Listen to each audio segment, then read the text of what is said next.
Welcome to the Liberty Insider. This is the program bringing you news, views, discussion and analysis of religious liberty events in the US and around the world.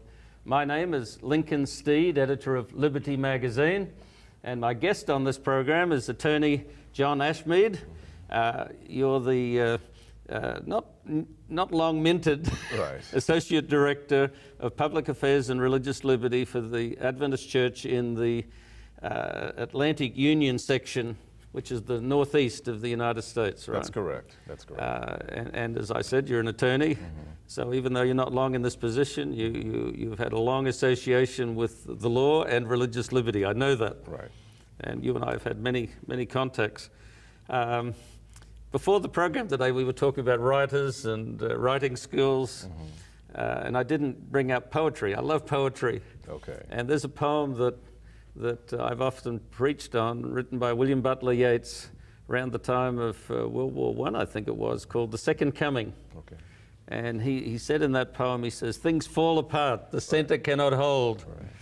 Right. What do you think about the situation today, in particular in the United States, when we look at religious liberties, civil liberties, the whole panoply of freedoms and the construct that makes things work and enable freedom? Sure. You know, a few years ago, I looked at a YouTube video with Justice Scalia testifying before Congress.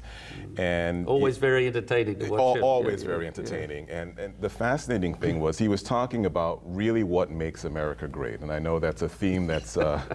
maybe he suggested the developing theme later. Perhaps. But, you know, what he talked about was the checks and balances that we have in our system, the division of government between the legislative, the judicial, and the executive. And, you know, he pointed to that as something that really has held us together as a nation, unlike other countries. Yeah. And so, you know, I thought about that, and I said, you know what, let's analyze and look at our country in light of what he said, because I think it's very similar to what Ellen G. White talked about. Because Ellen G. White, the visionary prophet that helped establish the Seventh-day Adventist Church. And she also had the same view of what made, you know, America great as well. Yeah. And so, you know, if we look at our country in light of that statement and all the issues that are sort of percolating, you know, the subjects like immigration, abortion, and all those things, you know, I think that, you know, we're still kind of holding together pretty well. Things aren't as bad as many people may want them to appear to be. This is going to be a unique program for Liberty Insider. Upbeat, no. Right. I like to think it's positive, but it's true. Not everything's bad, and you're right. If you look at things analytically, it's the glass half empty or half full attitude. I don't think anybody's naive enough to say that you know, it's all sweetness and light by any means. There's a lot of tension. You referred to the abortion debate. I mean, that's visceral for many people and been very divisive. Right. So you think it's humming along okay on a certain level? I think the system is working. I think the system works best when there is that tension. I think that's what the Founding Fathers wanted. They wanted rigorous debate to take place.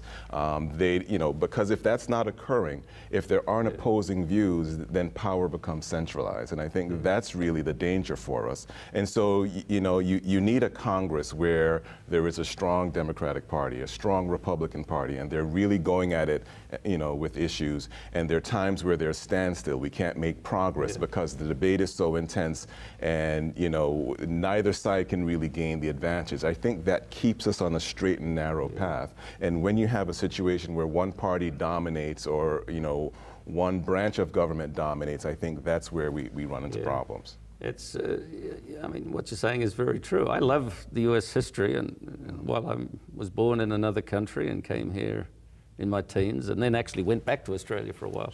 You know, I focused on American history, and I found it very interesting. Whereas Australian history, which I own, you know, was fine, my own homeland, it was very there wasn't much drama to it. Right. We're American history. There's just so much going on, and you know, when we get at what you're talking about, the way it was set up, it's sort of a mixed bag. It seems to me. On one level, there's more emulation or copying than people recognize of the British system. They didn't really throw it overboard. Right. You know, the House of Lords, the House of Commons is easily paralleled by the Congress and the Senate. Right. And the High Court in England the same. But they brought more of a freewheeling attitude toward it here. Plus, consciously, they wanted it to reflect not so much the wishes, but the good and the will of the people filtered through. Right. Most people don't understand it. Ever since Bush v. Gore in 2000, I hear people parroting the idea, you know, we're a democracy. No, it's not a democracy in the classic sense. These guys were afraid of the people, or the bulk of the people wanting something reflexly. It was designed to thwart their wishes, short term at least. The balance of powers between Congress, or the legislative and the executive and the judicial, was designed to slow things down and to thwart the rise to power. Exactly. But let me throw in something, get your comment. At the same time, they had a hankering for the old world. Remember, they offered George Washington the kingship of America. And you know, to his credit, he turned it down. Whether it was purely from humility or a recognition that he would be getting himself into trouble with the people, I don't know. But it tells me that while they had these high ideals designed to disrupt and to thwart people rising to power, yet right off the bat they were willing to give that power. And maybe it's the contradictions of human nature writ large.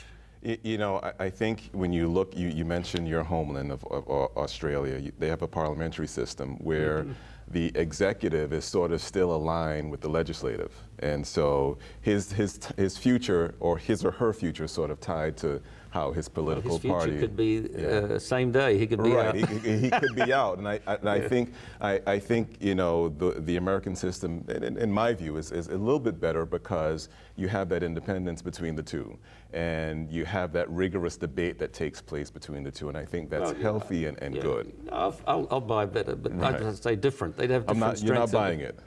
Well. We will see in the U.S. system. I know history, and I don't want to point to a present problem or even drag up some from the past. But there's, with the presidential power, you've got 4 years, love it or leave it.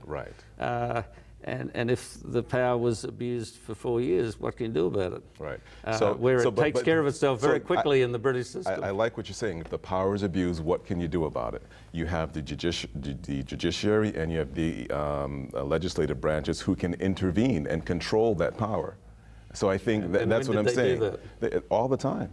Presidents don't always get what they want. I'm taunting you a bit, but what I was fishing for, nobody's ever been successfully impeached. So it's very theoretical, and in practice, especially if the president's party is on side with him, he's untouchable. And you and I often, in religious liberty, we talk about the judiciary, and I'm bringing this up for a reason. In reality, it's a very blunt instrument to control executive power. Has to wait for, by and large, for stuff to come up through the system, and then they have to deal with that, and it can, of course, has ramifications. But no, by my take, the Supreme Court it responds. It doesn't initiate much, and yet the popular view that's being spread around is they're legislating from the bench. I don't see that. So here's what I would say. You know, Congress has a significant amount of power to control the executive branch. Remember, the president runs all the agencies, and so, you know, Congress can bring them in, have them testify, explain what they're doing. There's some oversight that takes place, and you know, so that's another means of controlling what the executive branch is doing. If the U.S. wants to go to war, the president just snaps his fingers, right? Well, that's an open debate that's been ongoing, and depending on which party's in power. From the Constitution. Right. Exactly. No, it's a good system, but what I'm facetiously bringing up, we're already in a model that I think will characterize likely the future, especially in relation to what the Bible seems to say about end-time events. Sure. Particularly on the US, but generally in the world.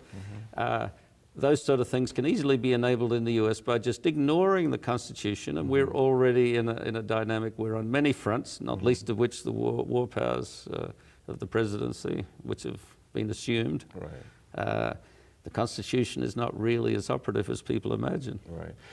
I think what you're saying is that, you know, one of the branches is shirking its responsibilities. Well, you're a lawyer, and my take on lawyers is they live and die on precedent. Right.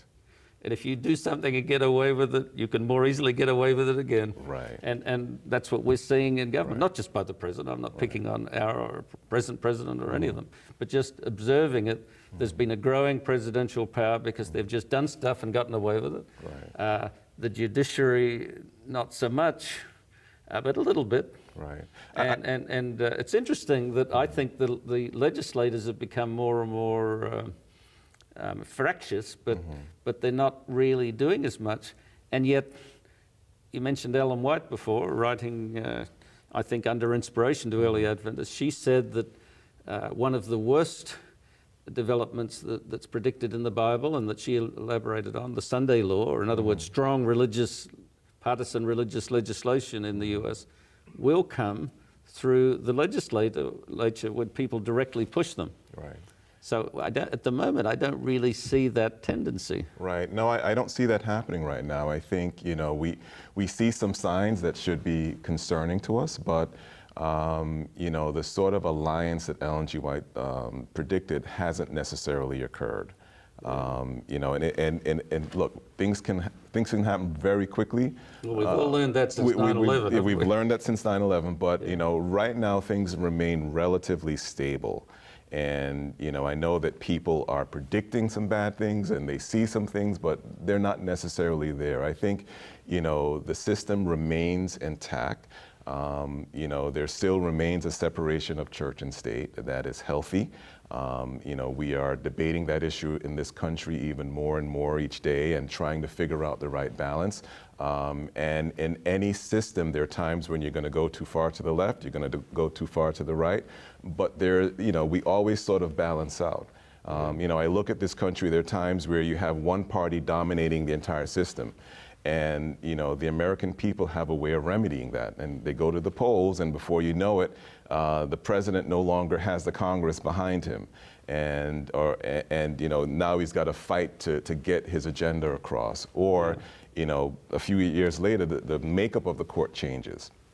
And, you know, the president, his agenda is impacted by the court as well. You know, I think it's easy to prove that the world as a whole, if not the United States, is in a time of great turmoil and flux and conflict. And, you know, I've read plenty of books of history, and especially the hardcover coffee table ones, they usually have an overall title. And the one that made an impression on me was the Age of Revolution. I remember one of the big. I think we're in the Age of Revolution. All that can be overturned is being overturned rapidly. I mean, it's not that many years since the Soviet Union. Gone. And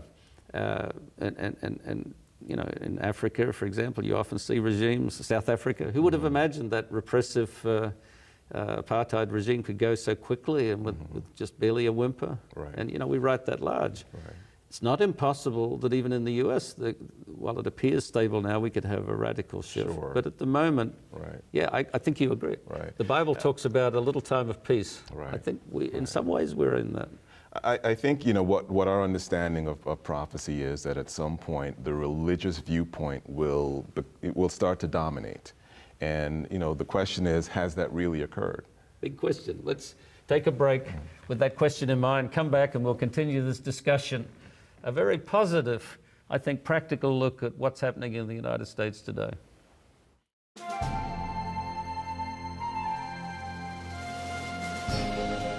Welcome back to the Liberty Insider. Before the break, with guest John Ashmeade, attorney.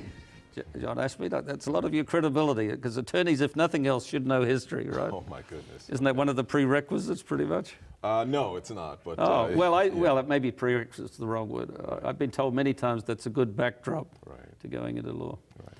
Yes, you have to know case history. Right. Case law, right. Yeah, case law. But we've been talking about the state of freedoms and religious liberty in the US today, and you have a very sunny, upbeat view of it. Right. You know, clear to the horizon. But then you mentioned religion, which of course is central to religious freedom. And the predictions, I think it's clear enough in the Bible, and Revelation 13 arguably talks about the role of the United States in conjunction with a despotic ancient power. And Seventh-day Adventists believe that likely will work out through direct religious legislation as far as the day of worship. You don't see that imminent? Well, what signs do you see of that, or lack of signs? Right. I don't see that as imminent right now. I think that, you know, right now there is an epic struggle taking place between the religious point of view and a secular point of view. And in many respects, a secular point of view still is dominant. You know, you can take any number of issues and you know, you see that playing out. So, you know, I see religious people working together more and more. And, you know, I think there's a sleeping beast that can be awakened at some point, but it's still sleeping, I think. And you know, we see the secular point of view still holding sway. Much has been made of the secular character of Europe and the residually, well, more than residually, the prominent role of religion in the United States. And, you know, and on this program, I've often quoted Alexis de Tocqueville's pretty searching comments. Was he in the early 1800s? He came to the US and sort of looked at it like a lab rat. Right. And he was very plain that the role of religion under the separation of church and state had made the US a very dynamic place as far as religious expression. You think that's gone or in recession? Right. You do? No, well, you know, you look at different news stations and you get a sense that things are really bad, and in another sense they're not that bad. You know, people talk about not being able to say Merry Christmas anymore, and you know, you have to say Happy Holidays, and they view that as religious oppression. I don't necessarily view it that way. No, I agree with you. I don't think it's religious I think, oppression. you know. We drove a few hours to get to the studio. I don't think it's any secret that the recording studios for 3ABN are in what's commonly called flyover country. Wonderful country, but it's not Hollywood country. It's not big city country. But it's where a good percentage of Americans live, and they have all the problems of people everywhere. I mean, it's not sweetness and light. But I can tell you the residual standard view out in these little towns, while people may not be devoutly, spiritually religious, religion is my identity, it's the country's identity. I don't think that's gone away. If anything, it's hardened in the US. Right, and that's a positive.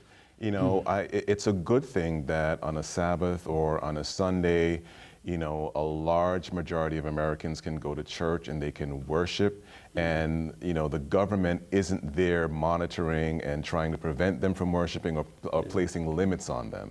And so I think that's the strength of this country. You know, my pastor can stand up and give impassioned sermons that at times can have a political flavor to them and make some people uncomfortable. But you know, after doing something like that, the government doesn't come in, swoop in, and arrest him and, you know, cart him off to prison. And so I think, you know, in this country that still is there, and that still is our basic bedrock and foundation. Yes, and another thing that I used to say a lot when I first started in my job was, I quoted from before the program, you were asking me about good writers. Right. And one fairly good writer was Charles Dickens. Actually not the best, but at the time he was thought to be the best. And his book, The Tale of Two Cities, written about the time of the French Revolution, I had to think for a second, is very telling. He says it was the best of times and the worst of times. And that's sort of how I characterize the world at large, and particularly the United States. But because it's good in one regard and bad in another, doesn't mean it's not moving palpably and inexorably toward the destination we expect. And you know, I know I've been painting perhaps a rosy picture. We have some serious challenges in this country. We still have the issue of race. that we have never dealt with, and it continues to percolate below the surface and presents some real challenges for us. You know, the country still almost seemingly remains in a civil war between the South and the North. And, you know, we haven't figured out how to overcome that problem. You're right. And that's, you know, in the country, we can do a whole program on that, and even in the church. We haven't solved that issue, and so it remains a real problem for us, and that we will have to tackle it at some point. And I have radical views on that as coming as an outsider. I think it plays out in almost every aspect of US culture. Right. Even the way the police force works toward communities is basically an extension, in my view, of how the plantation was managed. Right. Even getting to especially the Supreme Court, some of their decisions, they've been flirting with a corporate think on rights and so on. Right. And that's the Constitution, in my view. It was predicated on property and a corporate view. That's, if you think about it, if it hadn't been for this corporate think on property and so on in the Constitution, the contradiction would have been so self-evident they wouldn't have dared to put it down with the proportional representation of slaves and so on. But when you think property and a business right, it fits nicely. And we're going back to it. The US, over the warnings of people like President Eisenhower, is going to a very corporate, even fascist. You know, it's a loaded term, but fascism really is the instruments of government and its departments and the power and the machinery of it has precedence over the rights of the individual. This is a fascist style democratic representative democracy. I think what's driving a lot of this is fear. Well, yes, the Cold War. We grew up. Right, You and I both grew up. But in fear. terms of just people, and people are fearful. They don't know who's on their side. They don't know if they can trust the government. They don't know if they can trust their neighbor. And when you add to that, the mix of social media and all the misinformation that's flying around, it creates an atmosphere where people, can really be led astray from really what the truth is. And this is turning out to be a good discussion, and I'm in danger of revealing too much of my worldview with you. Okay, that's okay. I'm going to pull it out of you, Lincoln. But there's an upside and a downside to everything. But this fear thing is very real. Right. But there's a conundrum on this. In Europe, even in recent years, say in the ex-Yugoslav Republic of Serbia and so on down there, they've had neighbours, liquidating neighbours, so, I'm not naive.